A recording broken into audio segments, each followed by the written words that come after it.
Olá, paz e bem, boa noite, né? Bem-vindos ao Bate-Papo Católico. Hoje o Robson, né, vai falar aqui sobre a primazia de Pedro.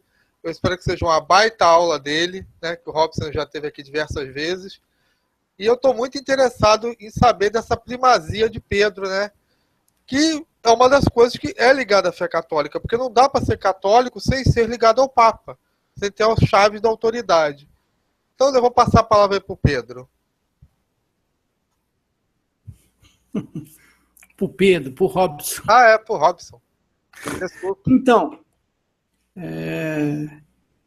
fazendo já um merchan do meu canal também, eu vou fazer no meu canal uma sequência de vídeos falando sobre esse tema, a primazia de Pedro, né? Mostrando tanto nas escrituras também, né? Com a patrística e tudo mais. Em especial aqui, Cláudio, eu separei um texto aqui, que é um dos textos chaves ali para a gente entender qual que é a importância de Pedro ali no meio dos apóstolos e no meio da igreja. Você entendeu? É um texto muito...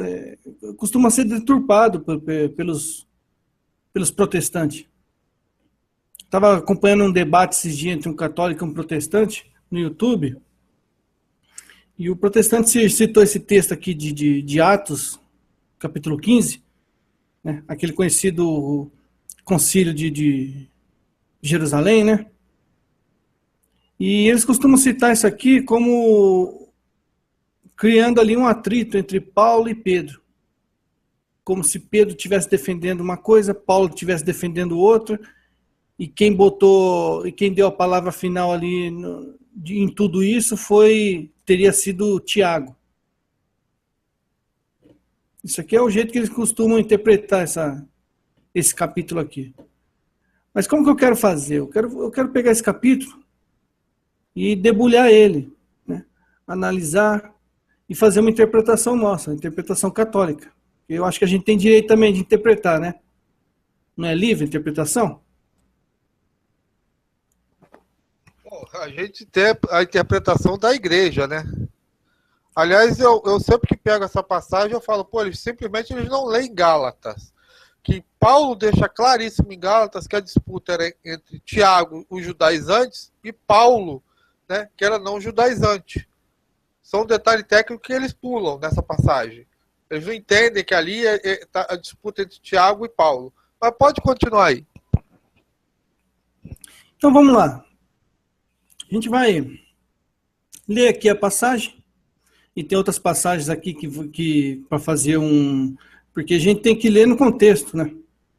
Não pode fazer como o protestante faz, pegar um texto fora de contexto e usar ele. Então vamos ler essa passagem junto com outras. Essa aqui é um texto-chave. As outras servem para a gente colocar no contexto. Então, bem, antes eu vou falar o que acontece aqui em Atos dos Apóstolos, né? Paulo está numa certa comunidade, pregando junto com Barnabé, e de repente nessa comunidade chegam outros cristãos ali, pregando também. Só que esses cristãos que chegam ali são fariseus, convertidos ao cristianismo. E por ser fariseus, eles não desapegaram muito daquilo lá que tinha no judaísmo, né, que eles seguiam. E começaram a pregar algumas doutrinas ali que Paulo e Barnabé não concordaram. Eles começaram a pregar ali algumas leis ali de Moisés, que os cristãos deveriam seguir. No caso aqui é a circuncisão. Aí o capítulo começa assim. Aí eles vão recorrer ao Sagrado Magistério da época. E aí lá desenvolve todo o Concílio de Jerusalém. Então, Atos, capítulo 15, começa desse jeito assim. Alguns homens, descendo da Judéia, puseram-se a ensinar aos irmãos o seguinte. É um ensinamento.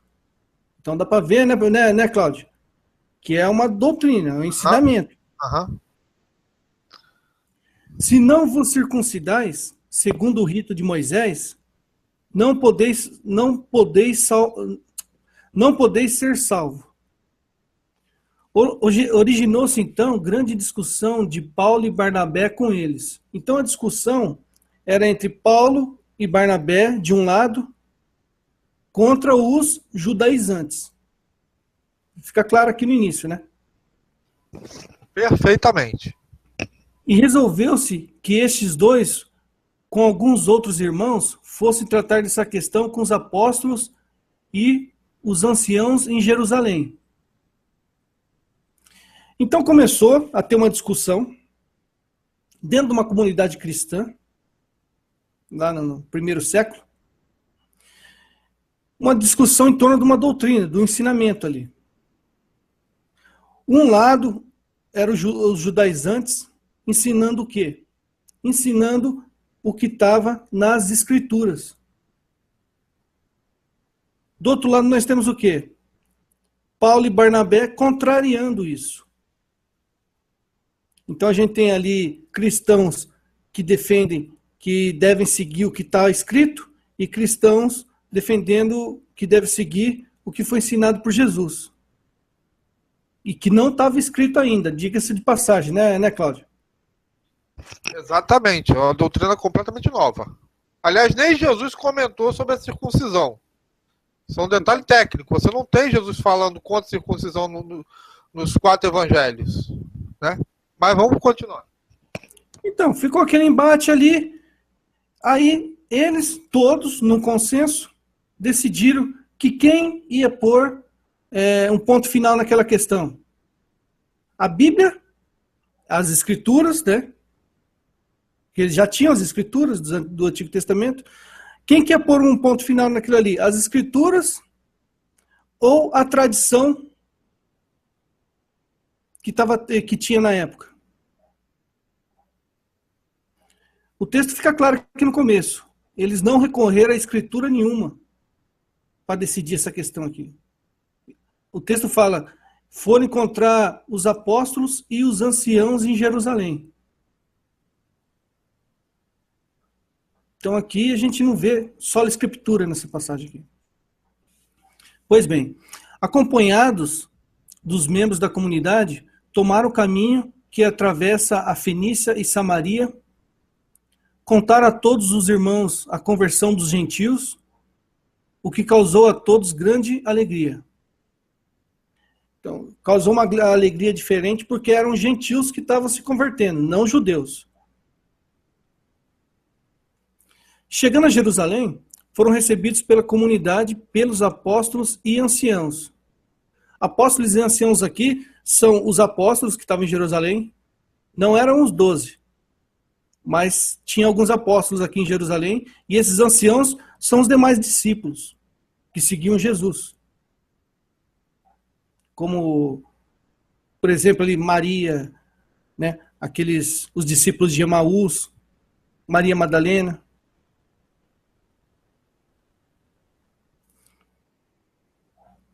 A quem contaram tudo o que tinha feito com eles.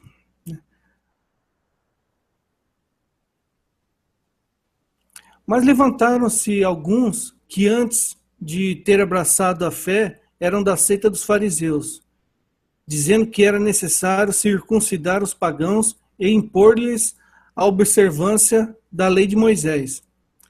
Reuniram-se então os apóstolos e os anciãos para tratar dessa questão. Pronto. Estava todo mundo reunido lá, batendo boca. E começou uma discussão. E ninguém chegava no consenso. Todo mundo discutindo. Impõe a circuncisão ou não impõe a circuncisão. Aí depois que já estava essa discussão já iniciada, já estava em curso essa discussão, ao fim de uma grande discussão, Pedro levantou-se e lhes disse: Irmãos, vós sabeis que já há muito tempo Deus me escolheu dentre vós, para que da minha boca os pagãos ouvissem a palavra do evangelho e crescem. Então, conclusão que a gente chega aqui nessa parte aqui, Cláudio. Foi de Pedro, ele pregava aos pagãos. Não era uma exclusividade como de Paulo, como eles pensam. Né? Que tem protestante que acha, não, só Paulo pegava os pagãos. Gente, pelo amor de Deus, Pedro foi o primeiro a converter Cornélio. Né? Então, me desculpa, mas a igreja é uma unidade. E é Pedro que encerra a discussão. É a palavra de Pedro que encerra toda a discussão. Pois é. Aqui diz que já estava a discussão já em andamento. Aqui está falando ao fim de uma grande discussão. Então já tinha acabado a discussão. E mostra que Pedro foi o escolhido dentre os apóstolos. Né? Vós sabeis que há muito tempo Deus me escolheu dentre vós. Pedro falou isso para os apóstolos que estavam lá, e para os discípulos, para os anciãos. Pedro me escolheu dentre vocês. Dentre vocês, Deus escolheu a mim, para da minha boca os pagãos ouvissem a palavra do evangelho e crescem. E que evangelho que é esse aqui, Cláudio? Será que é o evangelho que a gente tem na Bíblia? Já estavam escritos os evangelhos já? Não, de forma nenhuma. É possível que ele já... O único apóstolo que deve ter visto todos os evangelhos é João. Entendeu? Agora Pedro, Paulo, eles devem ter morrido bem antes disso. O evangelho é a boa nova, né? Que vem com Jesus. E é transmitido pelos apóstolos. Então, da onde que os pagãos vão ouvir e se converter? Vai ser das escrituras ou da boca de Pedro? Da boca de Pedro. Então. Ora, Deus que conhece os corações testemunhou a respeito, dando-lhes o Espírito Santo, da mesma forma que a nós. Nem fez distinção alguma entre nós e eles, purificando pela fé os seus corações. Então Pedro põe um ponto final nessa discussão. Ele fala assim, Deus conhece os corações. E ele derramou o Espírito Santo da mesma forma, entre nós, que somos judeus, e eles, que são pagãos. Por que, pois, provocais Deus agora a Deus, impondo aos discípulos um jugo que nem nossos pais, nem nós podemos suportar? Então Pedro fala o seguinte, Deus não faz distinção. Ele derramou o Espírito igual, tanto em nós, que somos judeus, quanto neles que são pagãos, que são gentios. Por que agora vocês querem impor esse jugo que nem nós, nem nossos pais que são judeus conseguiram suportar, que é a lei? Né? Por que você quer impor esse jugo neles, se nem nós podemos suportar? Nós cremos que pela graça do Senhor Jesus seremos salvos, exatamente como eles. Toda a Assembleia o ouviu silenciosamente. Pronto, aqui já botou ponto final na questão. Aqui já não está resolvida a questão? Pedro já não resolveu aqui logo de cara? Pô, Deus não faz distinção entre judeu e gentil. O Espírito Santo que Deus derrama é o mesmo para judeu e para gentil.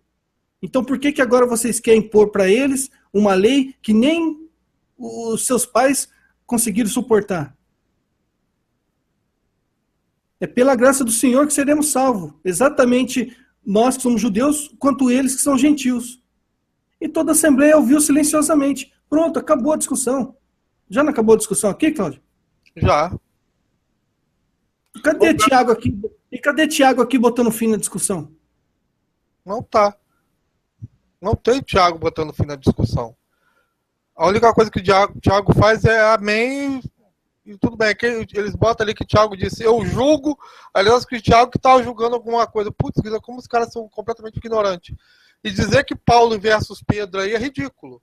Porque Paulo e Pedro tinham a mesma ideia. O próprio texto fala isso. Os caras não sabem nem ler. Em seguida ouviram Barnabé e Paulo contar quantos milagres e prodígios Deus fizera por meio deles entre os gentios. Já estava acabada a discussão. O que eles ouviram foi somente Paulo contar o quanto Deus já tinha atuado nos gentios. Deus já tinha, o que eles estão falando aqui, Deus já tinha derramado o Espírito Santo nos gentios. Não precisava impor nenhuma lei, porque o Espírito Santo já havia sido derramado. Depois de terminarem, Tiago tomou a palavra. Então, depois de terminarem. E por que Tiago tomou a palavra, Cláudio? Quem que era bispo de Jerusalém aqui nessa época aqui agora? Tiago. Então ele tem que tomar a palavra. E até porque ele era parte da oposição. Então a oposição tem que concordar. Não é natural o bispo ali que manda no local, no final tomar a palavra e falar alguma coisa? Sim. É a mesma coisa. O Papa veio aqui para a Jornada da Juventude. Quem é que falava aqui para a imprensa, que dava entrevista e falava sobre o evento, falava sobre os acontecimentos? Não era Dom Aranir? Uhum. Ele é o bispo local. Ele somente está tomando a palavra e fazendo o papel dele, que é de bispo local, né, de comunicar o que foi decidido, o que foi falado, o que foi ensinado. Né? Ele não está falando nada, não está batendo martelo em nada. Tiago tomou a palavra. Irmãos, ouve-me, disse ele. Simão narrou como Deus começou a olhar para as nações pagãs para tirar delas um povo que trouxe o seu nome. Ele está falando aqui. Simão falou. A questão que estava sendo debatida já foi falada por Simão. Ora, com isso concordam as palavras dos profetas, como está escrito. Né? Aqui, o que acontece aqui, que a gente vê nessa última frase aqui? Puras que estavam de acordo com o magistério. Exatamente. De acordo com os fariseus, eram as escrituras que tinham que impor a doutrina para o magistério aceitar. Aqui, Tiago falou o contrário. O magistério aqui tomou uma decisão e depois dessa decisão tomada, eles viram que as escrituras estão de acordo com o magistério. Depois disto, voltarei e edificarei o tabernáculo de Davi que caiu. E aí, aqui ele cita lá Amós, né? E depois dele citar Amós, por isso julgo. Por que ele julga? Por isso que Pedro já tinha dito. E não é julgo de julgar, de fazer... sentença. Declarar uma sentença. Não é julgar de declarar uma sentença. É julgar de concordar. Se eu te falo uma coisa, você vai falar, se você concordar, você vai falar, eu julgo que você está certo. É julgo de fazer juízo. Fazer juízo de alguma coisa. Não é julgar de declarar uma sentença. É julgar de formar juízo. Por isso julgo que não se deve inquietar os que dentre os gentios se convertem a Deus, mas que se lhes escreva somente que se abstenham das carnes oferecidas aos ídolos, da impureza, das carnes sufocadas e do sangue. Então Pedro já tinha batido o martelo, Tiago concordou com o que Pedro falou e impôs algumas outras condições. Aqui é da mesma forma que o magistério faz, num concílio, por exemplo. Depois que decidiu a questão, eles começam a formular ali, a questão foi decidida. E agora, o que mais a gente põe, né, em relação a essa questão? Porque ali eles decidiram, não é preciso circuncidar. Tá, mas e o resto da lei? Aí ele completa, colocando algumas outras questões. Mas quem bateu o martelo, quem decidiu, não foi Tiago, não foi. Porque Moisés, desde muitas gerações, tem em cada cidade seus pregadores. Pois que ele é lido nas sinagogas todos os sábados. Então pareceu bem aos apóstolos e aos anciãos, com toda a comunidade, escolher homens entre eles e enviá-los a Antioquia com Paulo e Barnabé. Judas, que tinha o sobrenome de Barsabás, e Silas, homens notáveis entre os irmãos. Por seu intermédio enviaram a seguinte carta: os apóstolos e os anciãos, os irmãos de origem pagã em Antioquia, na Síria e na Sicília, saúde. Temos ouvido que alguns entre nós vos têm perturbado com palavras, transformando os vossos espíritos, sem lhes termos dado semelhante incumbência. Assim, olha lá, nós não demos incumbência para eles. Aqui está mostrando hierarquia clara. Aqui eles estão falando assim, tem gente aí ensinando vocês sem a gente ter autorizado que ensinasse.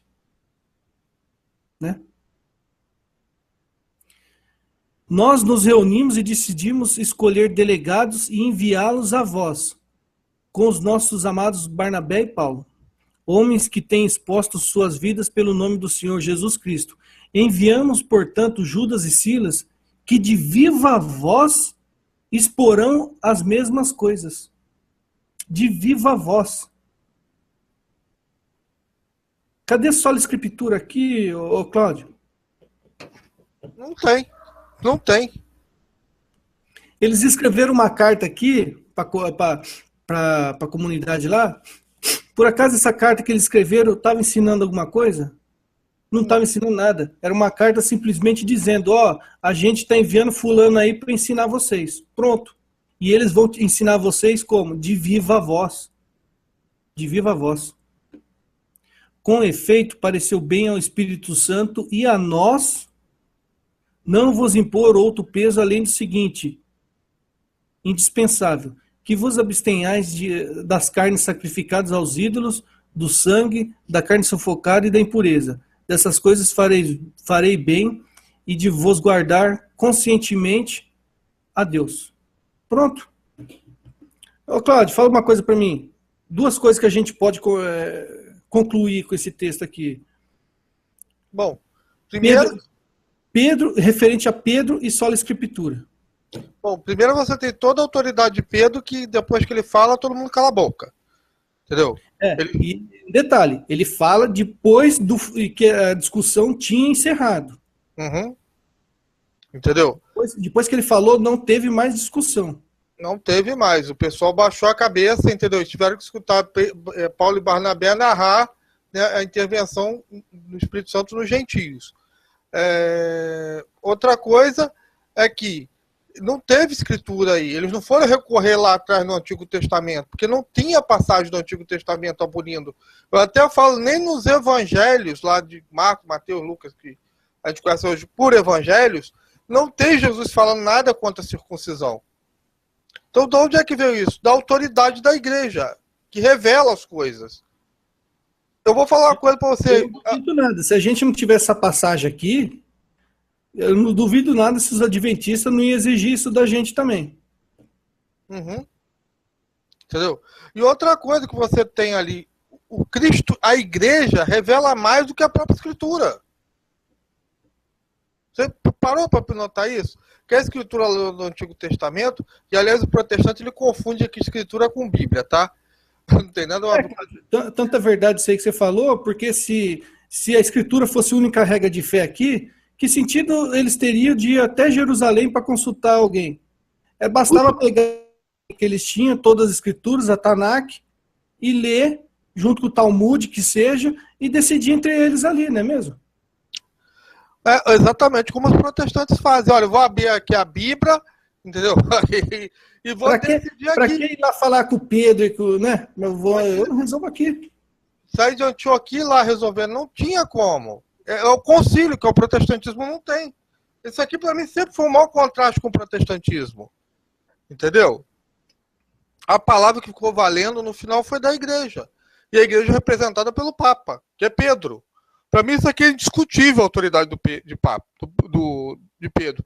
Quem nega a primazia papal tem que negar essa recomendação de Pedro. Tem que voltar a fazer circuncisão e viver na lei. Entendeu? Mas toquemos, né? Toquemos. Pode ir, vai fundo. Não, acabou. Acho que é o próximo slide, né? Então deixa eu botar o próximo slide aqui, por favor. Que ao vivo tem essas coisas. Então, vamos lá. Tem alguma contradição aqui? A Bíblia se contradiz, por um acaso? Uma hora Pedro é autoridade, outra hora Pedro leva esporro. Como é que é esse negócio? Vamos tentar entender? Vamos lá para o livro de Gálatas, para ver o que aconteceu depois desse concílio? Olha lá, Gálatas, capítulo 2, versículo do 3 ao 10. Né? É Paulo falando aos Gálatas. Entretanto, nem sequer meu companheiro Tito, embora gentil, foi obrigado a circuncidar-se. É Paulo falando lá daquele concílio de Jerusalém, você entendeu? Ninguém precisou circuncidar. Nem meu amigo Tito, que é gentil, ele precisou circuncidar. Mas por causa dos falsos irmãos, tá vendo aí? Por um acaso a interpretação é livre? Não é livre. Não concordou com os apóstolos, meu filho? Não concordou com o magistério? Você é falso irmão, Intrusos que furtivamente se introduziram entre nós para espionar a liberdade que gozávamos em Cristo Jesus, a fim de nos escravizar. Né? Quem que está escravizado? Quem se apega a uma sola ou quem é guiado pelo Espírito Santo? É quem se apega a uma sola. Porque a sola, meu amigo, todas as 5 solas são dogmas. Eu não sei quem que é o último vídeo. Ultimamente tenho visto muito vídeo de protestante aí no YouTube, eu nem sei quem que foi que falou. Mas ultimamente eu vi um vídeo ali, o cara falando que para ser protestante tem obrigatoriamente de concordar com as 5 solas. Isso é uma coisa que caracteriza o protestante. Se não concordar, então não é protestante. Então é um dogma, não é um dogma? Exatamente. É o que a gente pode entender por dogma, né? Então, e se é um dogma, você está escravizado. Você está escravizado ali na Bíblia. A Bíblia é uma coisa inanimada. E eu estava pensando, hoje, eu falei, protestante acha que eles veneram mais a Bíblia do que nós que somos católicos. Eu estava pensando assim, eu queria fazer uma pergunta aqui no ar, para algum protestante responder. Por um acaso, protestante tem alguma metodologia, alguma forma de descartar uma Bíblia? Quando a Bíblia do irmãozinho protestante, ela fica ali bem desgastada, por exemplo, ou cai água, molha, ou está bem zoada, bem batida, ele vai comprar uma nova, aquela Bíblia velha dele, o que ele faz com ela? Eu queria que um protestante respondesse para mim. Tem alguma metodologia, alguma forma deles descartar aquela Bíblia? Porque para nós católicos tem. Eu não lembro agora de cabeça, eu não fui correr atrás aqui para ver também, mas se eu não me engano, no Código de Direito Canônico, lá está falando a forma de descartar uma Bíblia para nós católicos. Nós não podemos jogar uma Bíblia no lixo, por exemplo. Nós não podemos triturar ela, incinerar ela. Uma Bíblia, a forma correta de um católico descartar uma Bíblia é enterrar. Está no Código de Direito Canônico, eu não lembro o cano, mas se eu não me engano é isso. Se não for enterrar, é alguma outra forma, mas tem uma forma certa de descartar a Bíblia. Para vocês verem o tanto que nós veneramos a Bíblia. Hein, Cláudio? E eles falam que a gente não tem consideração pela Bíblia. A gente é até demais. Se não fosse a gente, eles não tinham Bíblia. Aí Paulo continua. Fomos, por esta vez, condescendentes para que o evangelho permanecesse em sua integridade. Quanto aos que eram de autoridade, olha aqui Paulo falando, quanto aos que eram de autoridade, Paulo estava reconhecendo a autoridade do magistério, dos apóstolos. Meu Deus do céu, quem não vê uma autoridade aqui, o próprio Paulo está falando. O que antes tenham sido não importa, pois Deus não se deixa levar por consideração de pessoas. Você entendeu essa passagem aqui, Cláudio? Dá uma explicação aí, Robson. Paulo está dizendo o seguinte, o que os apóstolos lá que estavam lá em Jerusalém, que eram João, Tiago e Pedro, se eu não me engano, e os outros discípulos. Paulo está dizendo o seguinte: o que eles foram antes de se converter, antes de conhecer Jesus, não importa o que eles foram antes. Para mim não importa. O que importa é que agora eles são autoridade. É isso que Paulo está dizendo aqui. Quanto aos que eram de autoridade, o que antes tenham sido não me importa, pois Deus não se deixa levar por consideração de pessoas. Aí ele continua: estas autoridades. É isso que Paulo está querendo dizer.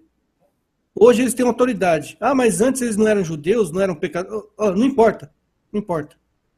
Mas antes Pedro não negou Cristo por 3 vezes? Não importa. João e Tiago não quiseram tacar fogo do céu lá na cidade? Não importa o que eles foram antes. O que importa é que hoje eles têm autoridade, ponto final. É isso que Paulo está dizendo. E tem gente que não aceita autoridade, cara. Meu Deus do céu. Hoje o cara botou lá, não, que a igreja tem bispo, tem presbítero, tem diácono, mas todo mundo é igual, não tem autoridade. Pô, você está citando a hierarquia da igreja, cara, e não está se dando conta que é autoridade? Eu te dei os bispos para pastorear a igreja. E o cara fala que todo mundo é igual. Então no protestantismo não tem ovelha. É todo mundo pastor, ou então todo mundo ali é lobo, né?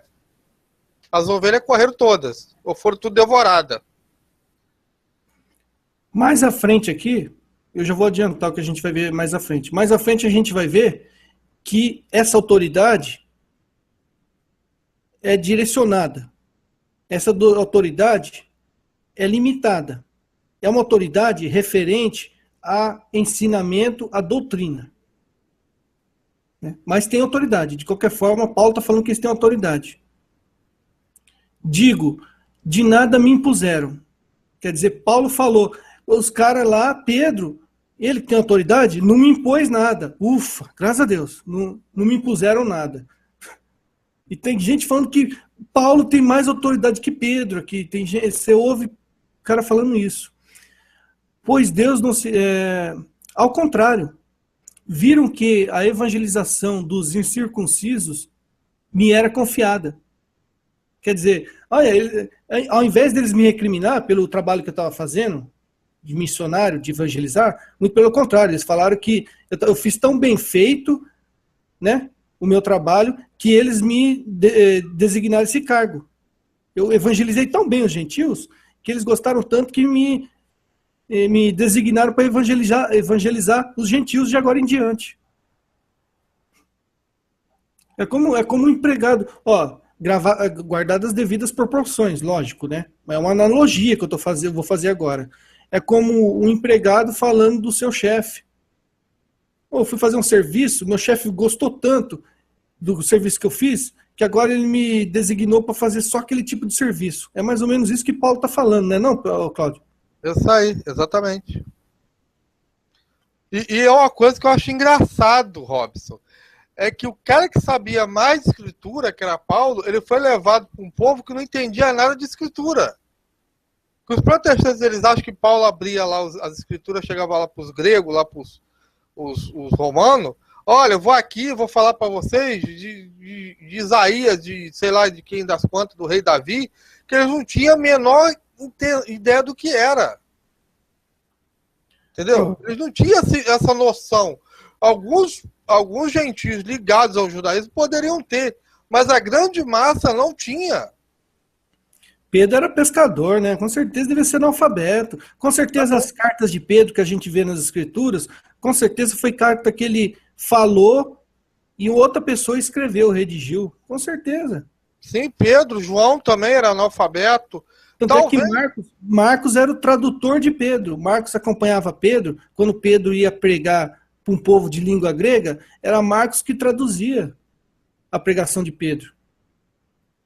Mas mesmo assim, Paulo, mesmo com a intelectualidade que ele tinha, ele se submeteu à autoridade. Porque era uma autoridade o quê? Era uma autoridade doutrinal. Né? Autoridade de fé, referente à fé.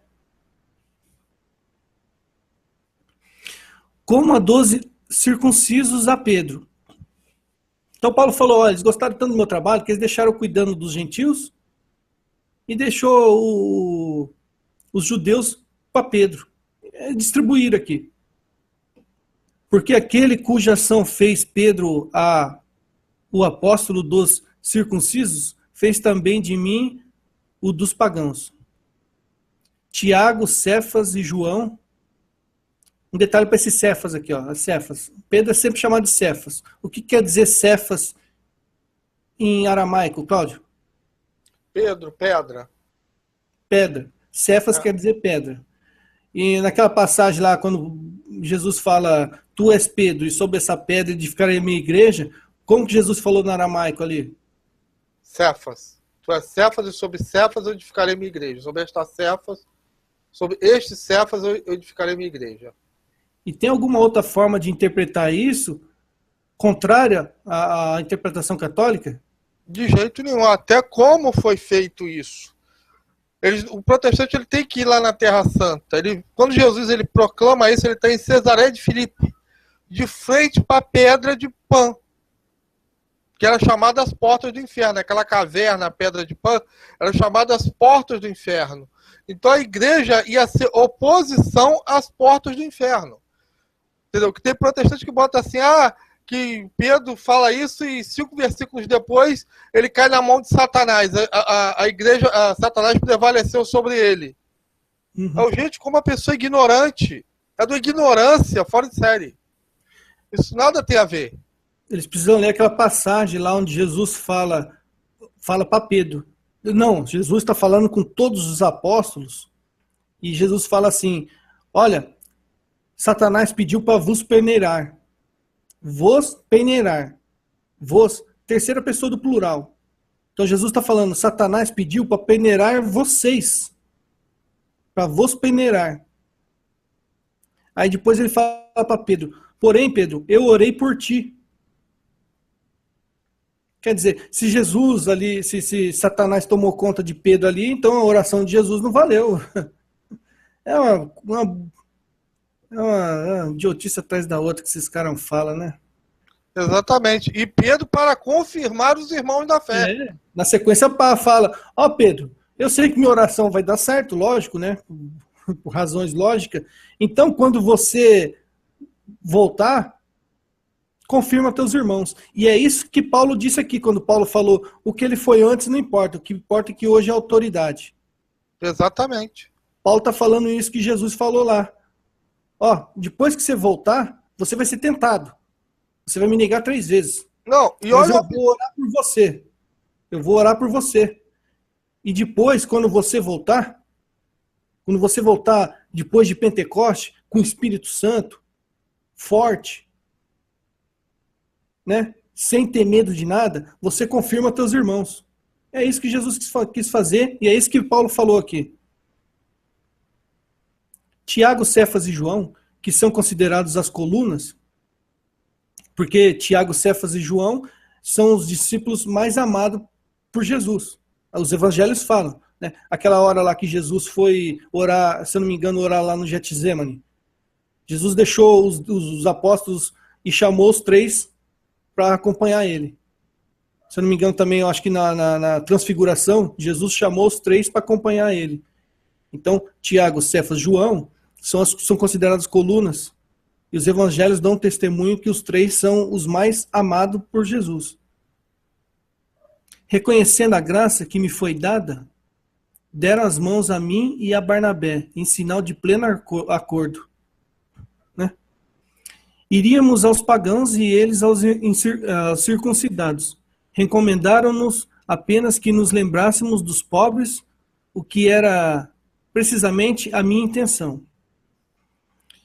Na sequência aqui agora, no versículo seguinte, aí Paulo fala, quando, porém, Cefas veio a Antioquia, resisti-lhe francamente, porque era censurável. Mas por que ele era censurável? Vamos ver.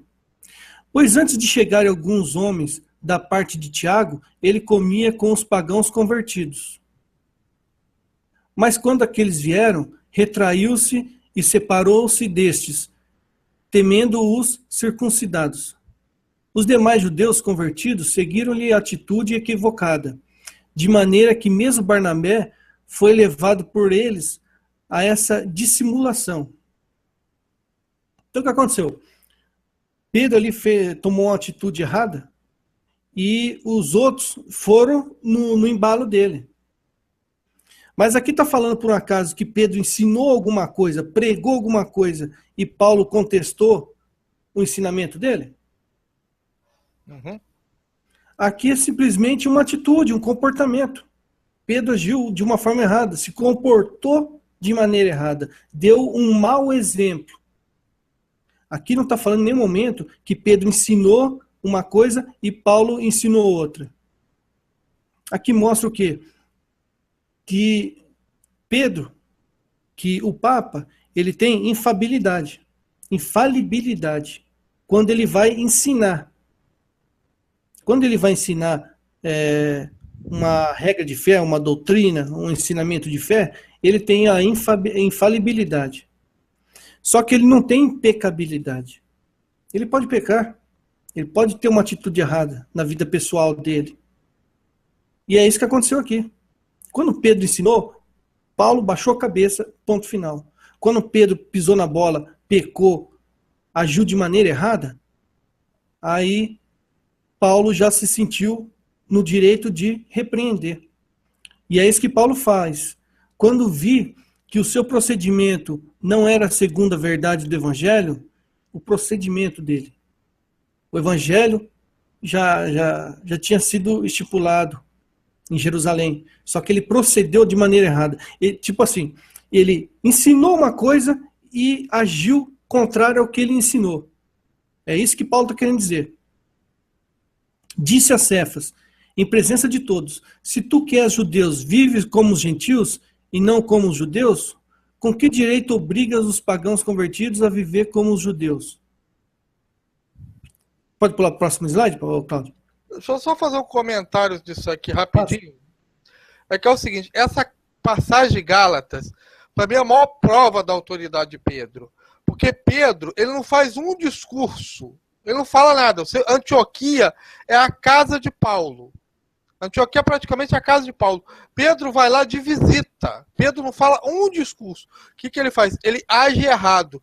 E até Barnabé, que era amigo de Paulo, segue Pedro. Gente, se Pedro fosse um qualquer, se o nível de autoridade dele fosse igual ao de Paulo, ninguém seguia ele. Ia ficar pau a pau. Ia ter divisão. Pelo menos. Uns iam ficar partidários de Paulo, outros de Pedro. Não. Todo mundo segue Pedro. Só pelo ato que ele faz, como visita.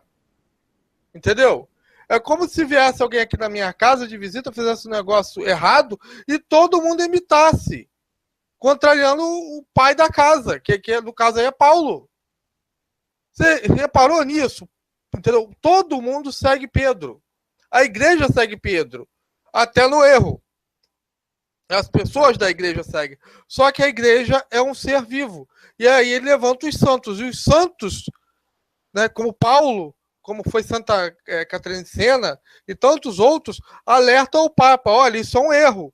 E o Papa vai lá e volta à razão. Vou passar agora para o próximo slide, se você quiser comentar. Não, e um detalhe, você deixou aqui a cor separada, mas é a sequência ali. Sim. Então é estranho Paulo salientar a autoridade de Pedro e em seguida... Né? E você falou de Santa Catarina de Sena, isso aí que eu queria comentar. Isso aqui que aconteceu aqui nessa passagem que a gente acabou de ver, aconteceu historicamente na igreja. Um caso que serve de exemplo, que é esse aí que você citou. O Papa estava exilado em Avignon, na França, na Idade Média ali. E ele estava subserviente ali ao imperador, com medo.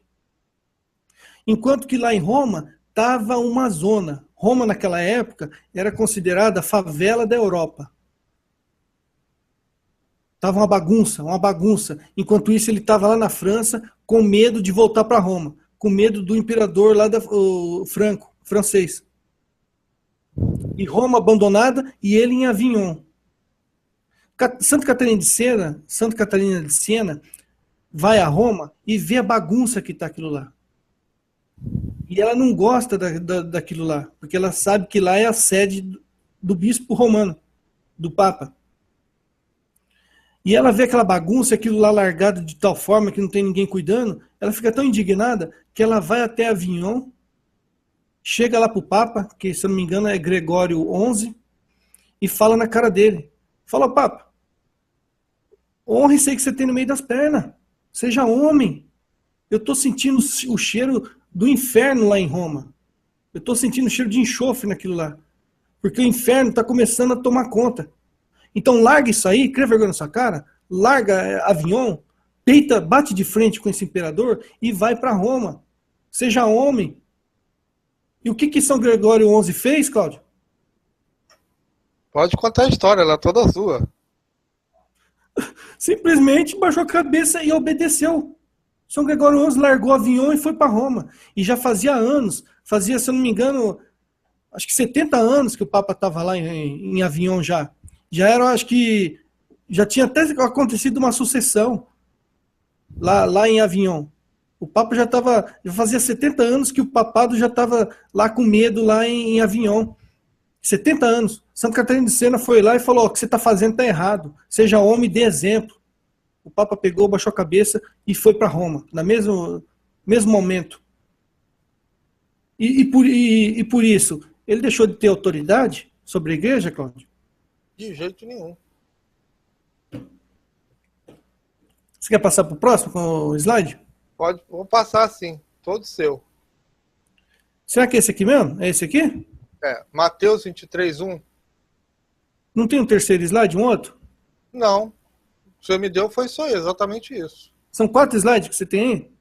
Sim, senhor. Então tá. O que me deu foi isso aqui. O que Jesus está falando aqui em Mateus é exatamente isso que eu falei aqui agora. E é exatamente o que aconteceu lá nesse episódio de Pedro com Paulo. Em Mateus 23, versículos 1 ao 3. Né? Jesus diferenciou infalibilidade, autoridade para interpretar as escrituras, com impecabilidade. Jesus deixou clara essa diferença.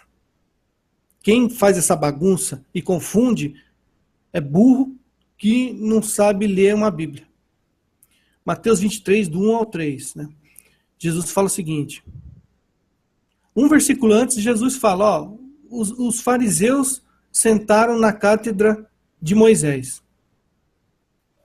Aí ele fala o seguinte, dirigindo-se então Jesus à multidão e aos discípulos disse, os escribas e os fariseus, aqui que ele fala isso, sentaram-se na cadeira de Moisés.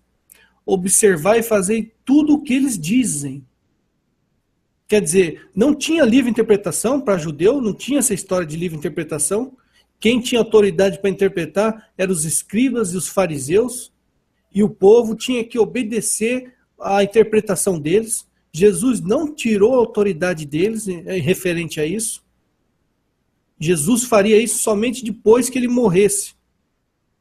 Mas enquanto ele estava vivo, ele respeitou a autoridade dos fariseus e dos escribas diante do povo judeu.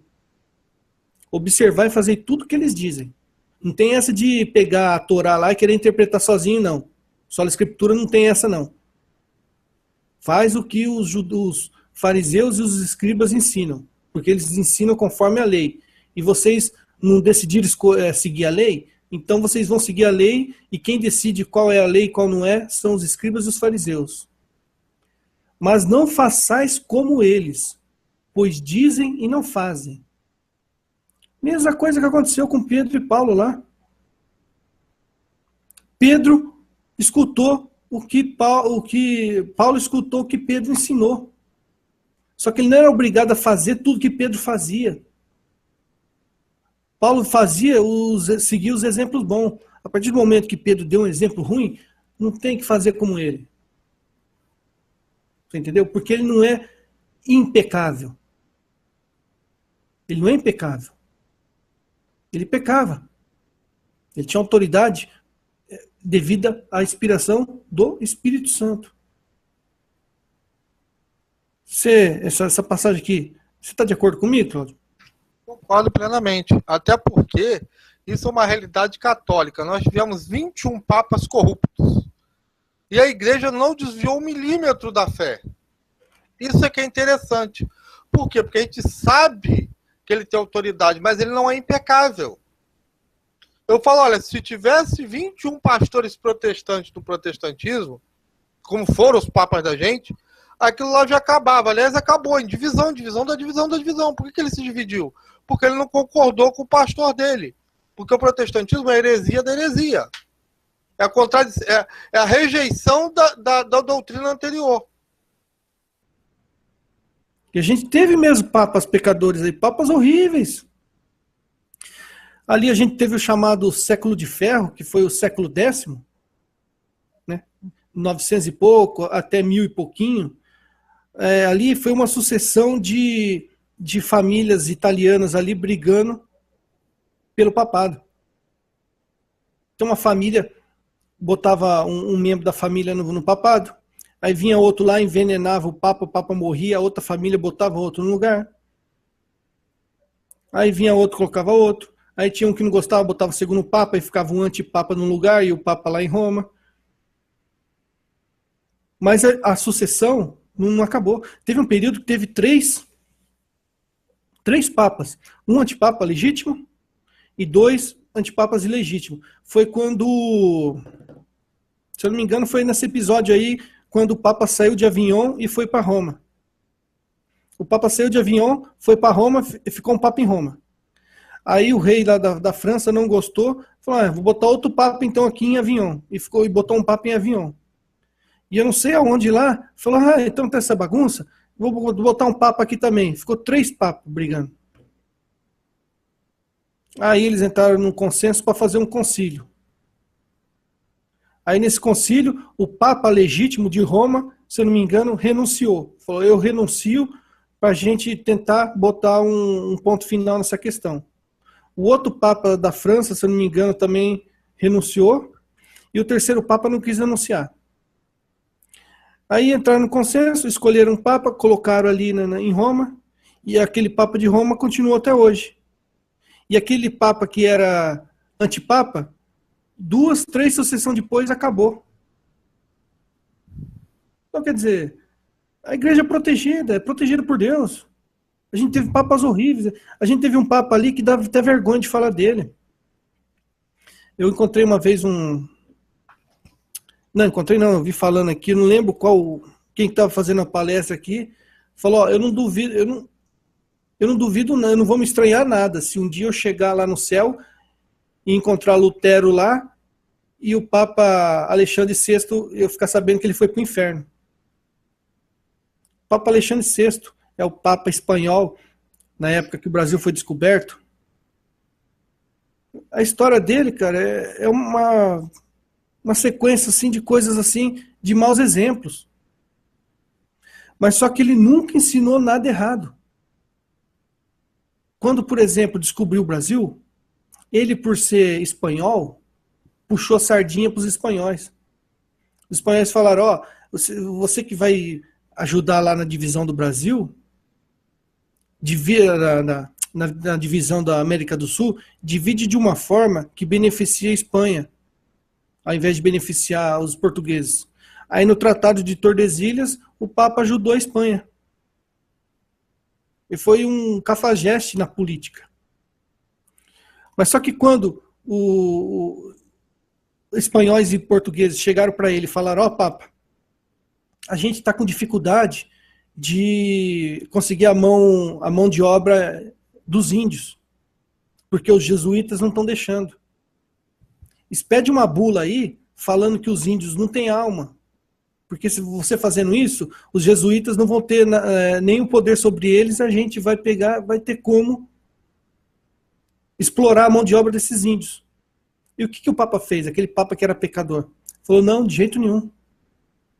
Ele foi expedir uma bula falando o contrário do que os caras queriam. O índio tem alma e merece respeito. E tem mais, índio não deve ser feito de escravo. Não deve ter seus bens confiscados. Índio deve ter dignidade como qualquer branco. Então, quer dizer, ele foi cafajeste na política, foi cafajeste na vida pessoal, teve amante, teve filho fora do matrimônio. Só que ele nunca, na hora de bater o martelo e ensinar alguma questão de fé, Ele foi coerente. Não ensinou nada de errado. A gente teve um outro papa, naquele que eu falei, naquela época de ferro lá. Um papa, se eu não me engano, com 17 anos de idade, 14 anos de idade, uma coisa assim. E se eu não me engano, foi o primeiro papa que mudou o nome. Porque ele, se eu não me engano, o nome dele era Mercúrio. E por ele ter o nome de um deus pagão, ele não quis ficar com esse nome, ser chamado de Papa Mercúrio. Então foi o primeiro Papa que não usou o nome dele mesmo. Foi o primeiro Papa que optou em usar o nome de algum mártir, algum santo. Aí ele trocou o nome. Foi o primeiro Papa que trocou o nome. E ele tinha, se não me engano, 17 anos de idade. 17 anos de idade, foi Papa ali. Me pergunta se ele ensinou alguma coisa errada. Não ensinou nada de errado. As decisões que ele tomou ali foram poucas, mas as decisões que ele tomou ali, que ele ensinou, que ele, né, assinou embaixo, tudo certinho, coerente com a fé.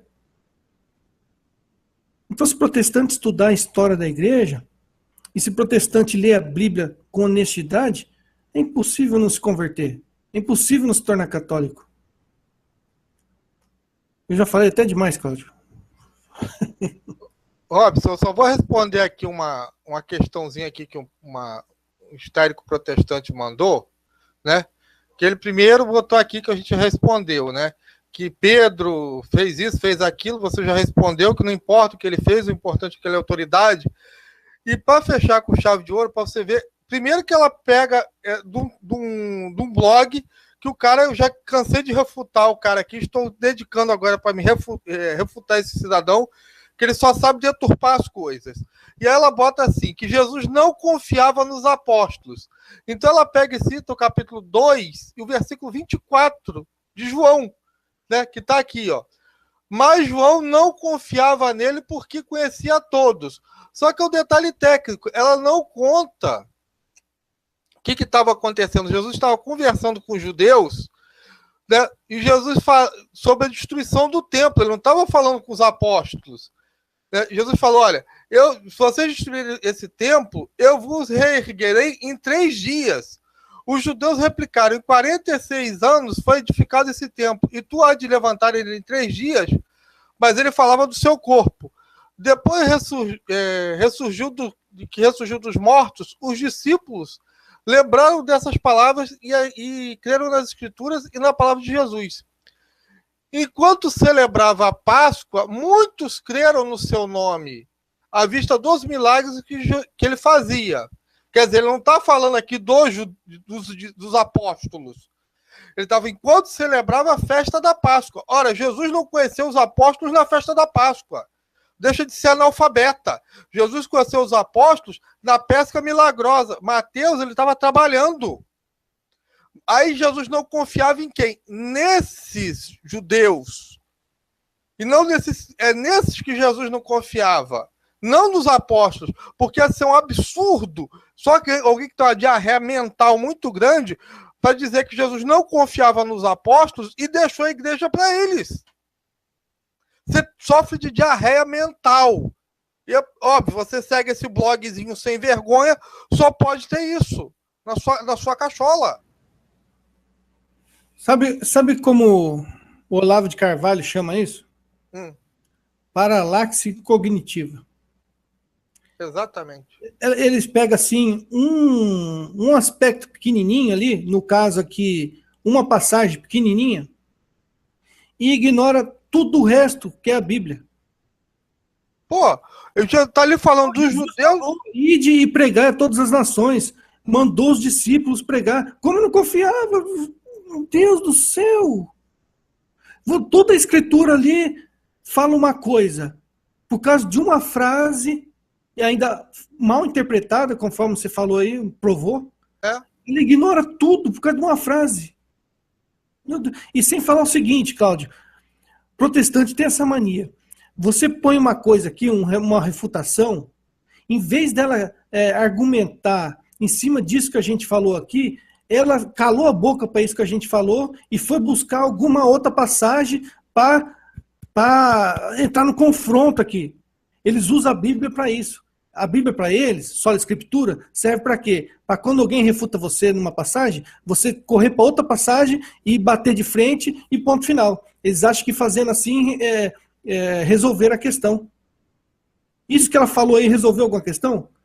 O que ela foi fazer? Ela foi buscar uma outra passagem para confrontar com essa aqui e não chegar a conclusão nenhuma. É isso que eles fazem. Só a Escritura para eles é para isso. Quando o católico refuta, em vez deles contra-argumentar em cima disso aqui que a gente falou, eles vão buscar outra passagem para contrariar essa. Essa é a tática deles. É ridículo, ridículo.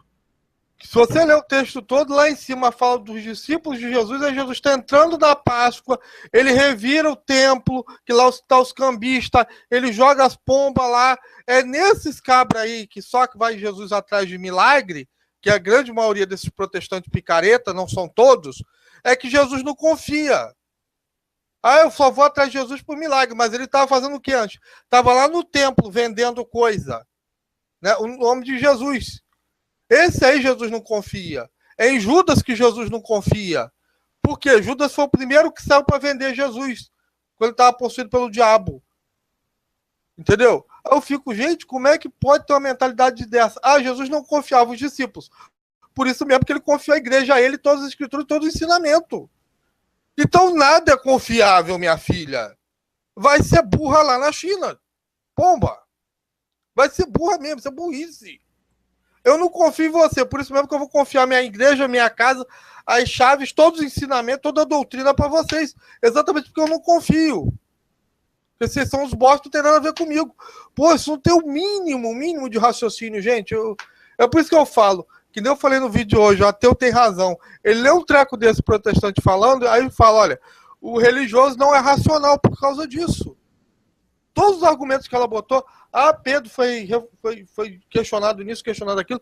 Paulo fala, entendeu? Da carta de Gálatas, que ele tem autoridade, você acabou de explicar isso tudo. E a Anta bota a mesma bodega, entendeu? Obviamente ela não viu a droga, não deve ter visto aqui o nosso Hangout, entendeu? Não deve ter visto o Hangout, entendeu? Não viu nada, e só foi lá falar abobrinha e citar um site de um cara que já foi comprovado aqui outro dia, até eu desmascarei ele, botando, ele bota aqui a foto do cara como se fosse o Papa. E não é. É o pai da mentira, eles são o pai da confusão. Isso é pouca vergonha, me desculpa, mas é pouca vergonha. Tem que passar vergonha mesmo. Eles gostam de atribuir a Jesus uma característica deles. Esse negócio de não confiar é próprio do protestante. O protestante não confia no ser humano. Por quê? Porque eles são gnósticos. Por isso que eles não aceitam que o ser humano pode buscar a santidade. Eles não aceitam. Para o protestante, enquanto a gente está aqui na Terra, a gente não tem como buscar a santidade, a gente ser santo. Não tem. Mesmo Jesus falando, sede santos como o Pai é santo. Mesmo Jesus falando assim, eles não admitem que a pessoa pode ser santa. É gnosticismo. É a desilusão total. A degradação do ser humano está de tal forma, eles acham, não tem como o ser humano ser. A única forma do ser humano ser salvo é morrendo, dormindo. Deus vai, faz assim, piririm, pim, pim, aí acorda salvo. A salvação que eles têm na cabeça deles. Não existe conversão. Nós católicos, nós pregamos, para ser salvo, a gente precisa se converter.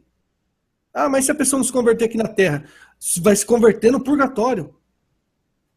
Só é salvo depois de se converter e depois de ser santo. Porque João fala lá em Apocalipse, no céu não entra nada, nenhum pecado. No céu não entra pecado. No céu só entra coisa perfeita, perfeição. No céu, só na comunhão dos santos, só há lugar para perfeição, para santidade. Você só entra convertido. Ou você se converte nessa vida, ou se você morrer sem se converter, você vai se converter no purgatório. E se você não está no processo de conversão, você vai para o inferno. Mas para eles não. Para eles ficam a palpadela.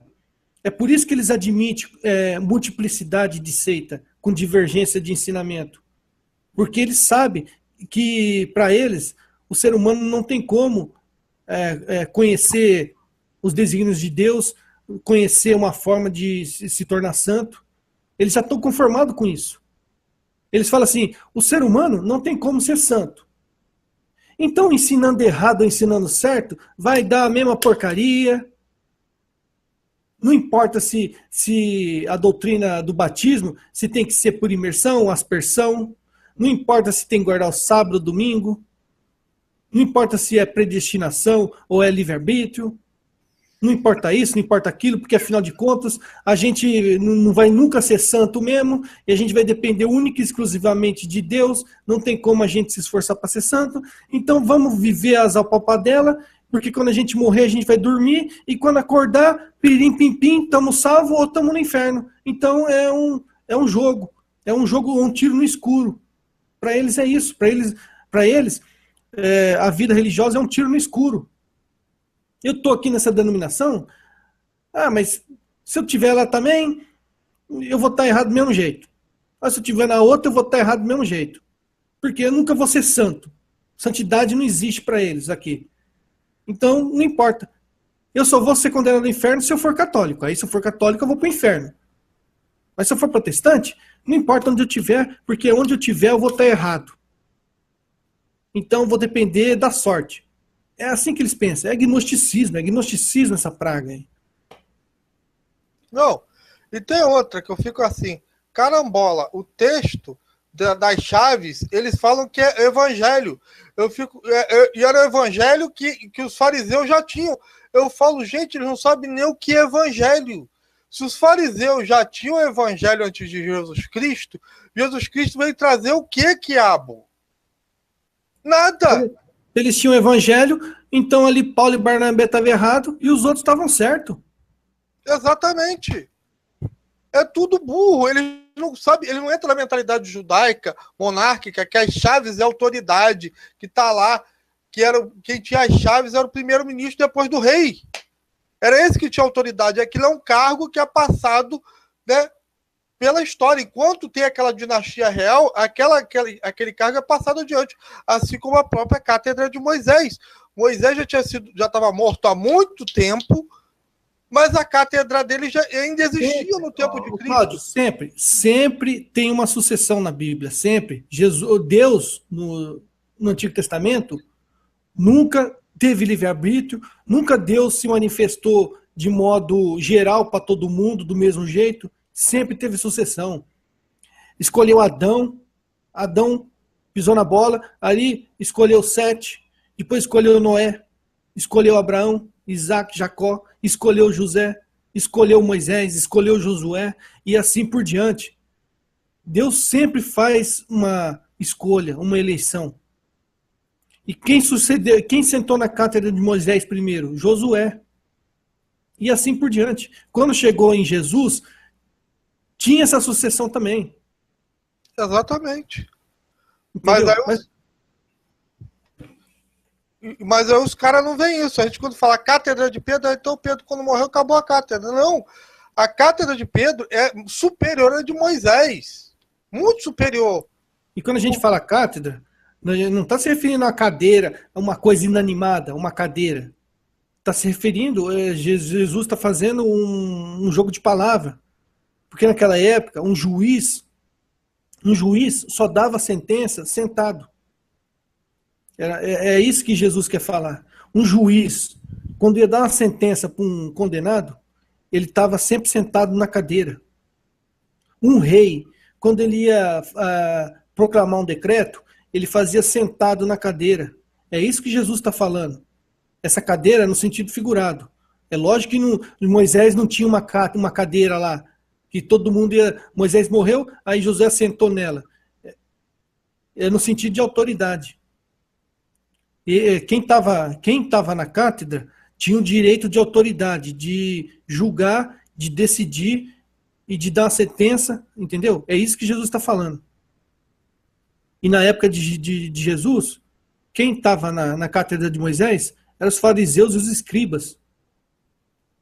Tinha livre interpretação? Tinha só escritura? Pelo amor de Deus. E eles têm tanto ódio com esse negócio de santidade, Cláudio, eles não admitem que exista santo. Mesmo se você pegue na Bíblia e mostra lá as passagens onde está falando de santo, eles vão interpretar de modo diferente. Não, santo não quer dizer no sentido de ser santo, de não ter pecado, de buscar uma conversão. A santo aqui na Escritura quer dizer escolhido. Você vê o ódio que eles têm de santo. Você está entendendo? Ser de santo como o seu pai foi, como Deus é santo, como Jesus foi santo. Eu não sei como eles interpretam uma coisa dessa aí. Não, é a cabeçudice, meu irmão. A cabeçudice vai acima de qualquer coisa. Entendeu? Então, é o que eu falo. Os caras são completamente... Eles não sabem nada de patrística. A patrística fala do papado. Você tem os papas, muito antes de Constantino, mandando na igreja, tá? O próprio Êxodo, capítulo 18, fala que Moisés se sentou para julgar as questões do povo. Daí é que sai a cátedra de Moisés. E eles descobrem completamente a cultura judaica. Essa mesma cátedra Jesus fala. E Moisés, quando desceu, ele estava com a tradição oral, a escrita e a autoridade para ensinar. Entendeu? E o termo ligar e desligar é judaico, significa autoridade. Entendeu? Mas eles completamente ignoram isso tudo. Por quê? Porque não existe no protestantismo, gente, a sola escritura. Isso aí a sola escritura é uma desculpa para a minha própria opinião, que é melhor do que todas as outras. Acabou. Lutero mesmo fala isso, que a opinião dele é muito melhor que todo mundo que veio antes dele, que ele peida cheiroso, desculpe o termo, mas a flatulência dele é cheirosa. O protestantismo ali no início, ninguém fala em livre interpretação, Cláudio. Lutero nunca defendeu livre interpretação, tanto é que quando os anabatistas quiseram interpretar diferente dele, ele perseguiu e matou. Calvino nunca defendeu livre interpretação, tanto é que ele matou um monte de humanista lá. Miguel Servetti, por exemplo, o Lutero matou queimado. Os anglicanos também não permitiram livre interpretação, porque o anglicano também perseguiu o próprio protestante lá na Inglaterra. Então, no início ali, nunca existiu livre interpretação. Era Lutero brigando com Zwinglio, Calvino brigando com, se não me engano, lá com os arminianos, lá com Armínio. Era um brigando com o outro. Nunca teve interpretação, é coisa recente aí. Porque quando eles precisaram unir, igual aqui no Brasil, eles viram que precisava se unir contra a Igreja Católica, aí eles quiseram formar uma unidade. Aí sim, aí eles são defensor da livre interpretação. Mas se um dia, Deus me livre e guarde, eles tomaram a hegemonia aqui no Brasil, no dia que o Brasil for 100% protestante, eles vão se matar igual fizeram antigamente. Esse negócio de livre interpretação vai lá para as cucuia.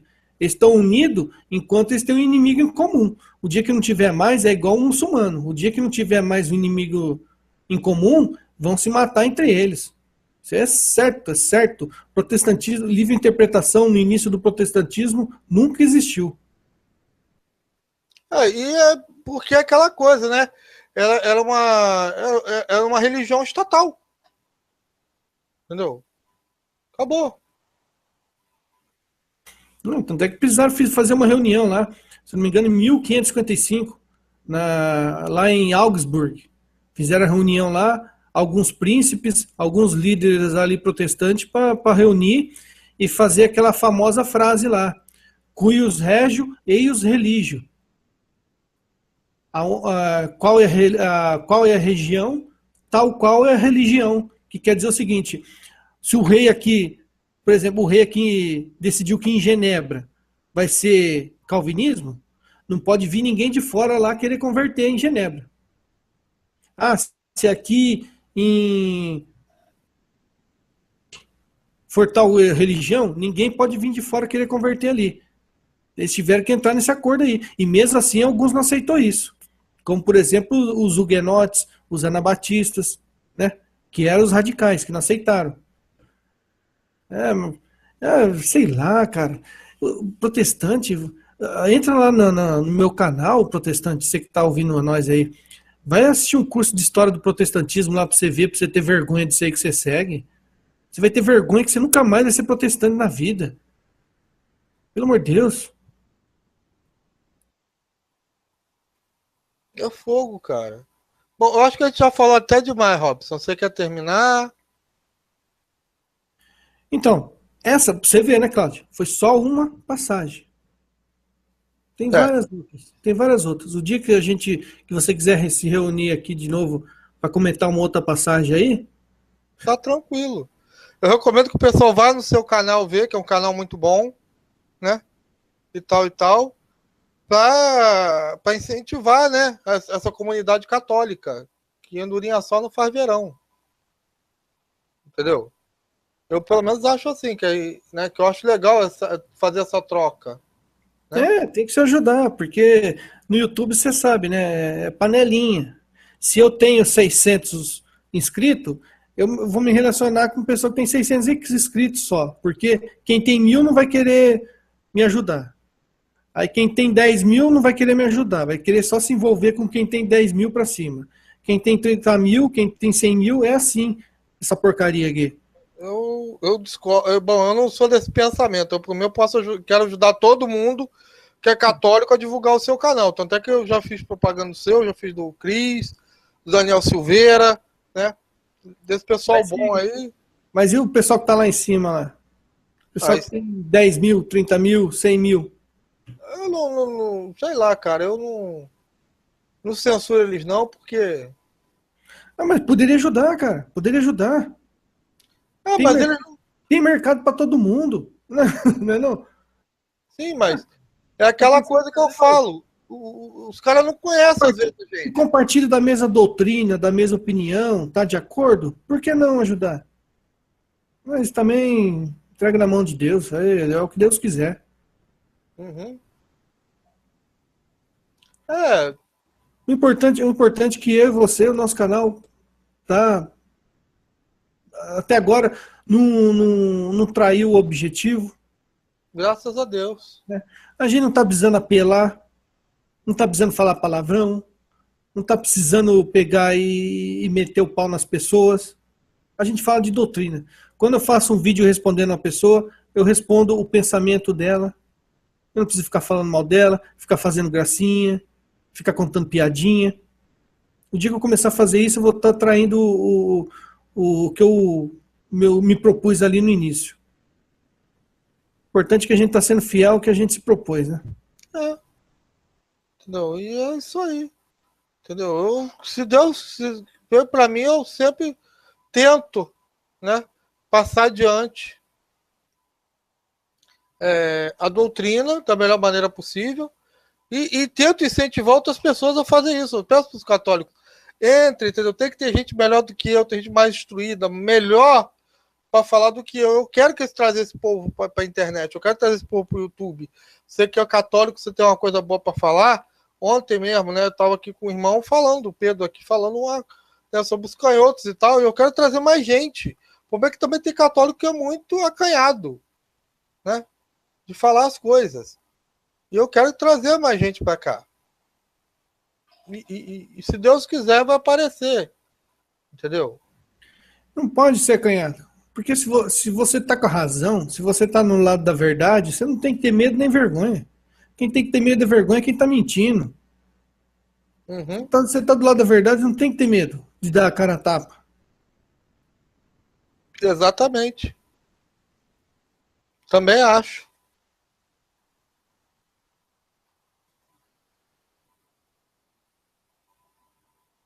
Entendeu? Então, o que que acontece? As pessoas não têm essa visão. Então, tem que botar, entendeu? Essa visão nos católicos que eles têm que defender a fé deles. A gente está numa guerra. Por incrível que pareça. É uma guerra. Não vai, eu vou morrer e Deus quiser, entendeu? Só vai acabar essa guerra no último dia lá que for todo mundo pro céu. Entendeu? E a gente aqui não é para ter descanso. É para sentar e defender a igreja, a verdade da igreja. Entendeu? Porque esse povo só defende a mentira. Eu só vejo esse povo defender a mentira. Pegar texto fora do contexto, jogar, entendeu? A história no lixo. É isso que eu vejo aí. Entendeu? Então, eu acho que, bom, a gente já falou até demais. Você quer. Não, só tenta, se você quiser fazer uma sequência aí de vídeos, cria lá tenta criar uma playlist, inventa o nome lá para sequência, para série de vídeos aí, cria uma playlist, a gente faz. O que não falta é Bíblia, a gente vai dar uma surra de Bíblia. O que não falta é passagem na Bíblia mostrando que tem uma autoridade, tem um magistério e ponto final. E só a escritura é coisa de herege. Gente doida. É. Gente muito, muito doida. Pô, tá saindo um debate aí. O cara do outro canal me chamou sobre esse tema, sola escritura. Ah. Você quer ir lá? Bicho vai pegar. Não, eu tô terminando aqui uns vídeos que eu tô fazendo no meu canal, que dá trabalho, né? Mas já acabei, eu acho que essa semana agora sai. Já vou marcar com ele. Manda bala. É como eu te falei, quem tá do lado da verdade não tem que ter medo, não. Né? Tem não. Entendeu? E é isso aí, gente. Bom, eu vou terminar aqui então. Robson, você quer falar alguma coisa? Não, só agradecer, Claudio. Muito obrigado aí pelo espaço aí. E continua com esse serviço, cara. Continua. Tá bom, então, gente, olha. Isso aqui foi um bate-papo católico, realmente um bate-papo católico. Eu achei engraçado. Outro dia o cara falou: o nome do seu canal é Bate-Papo Católico? Ou não, era Fé e Razão. E acabou se tornando Bate-Papo Católico. Eu nem tinha me dado conta, né? Eu acho isso muito engraçado, a providência divina. Porque eu mesmo não tinha me dado conta que realmente o negócio é conhecido por bate-papo católico. Eu não, quando eu fiz era Fé e Razão, como é lá no YouTube. Pegou, né? Entendeu? E realmente virou um bate-papo católico, tá virando um bate-papo católico, graças a Deus. Eu acho assim, eu acho que a gente joga a ideia e Deus vai levando pra gente pra coisa que a gente nem tinha ideia. Isso acontece muito comigo. Eu vou lá, vamos embora, vamos ver o que vai dar esse treco aí. Vamos botar pra água mais profunda pra ver o que eu vou pegar aí na frente. Eu nunca sei. Aí o cara lá na frente, não, mas assim, rapaz, mas não é que é mesmo? Porque na minha cabeça era fé e razão, não. Tanto é que se você pegar as primeiras introduções, estava lá, fé e razão. E chegou o outro, não, bate-papo católico. Aí acabou virando bate-papo católico. Eu achei isso muito engraçado, muito interessante. Né? Então, vou terminar aqui. Paz e bem para todo mundo. E até a próxima, como sempre, todo mundo sabe. Amém.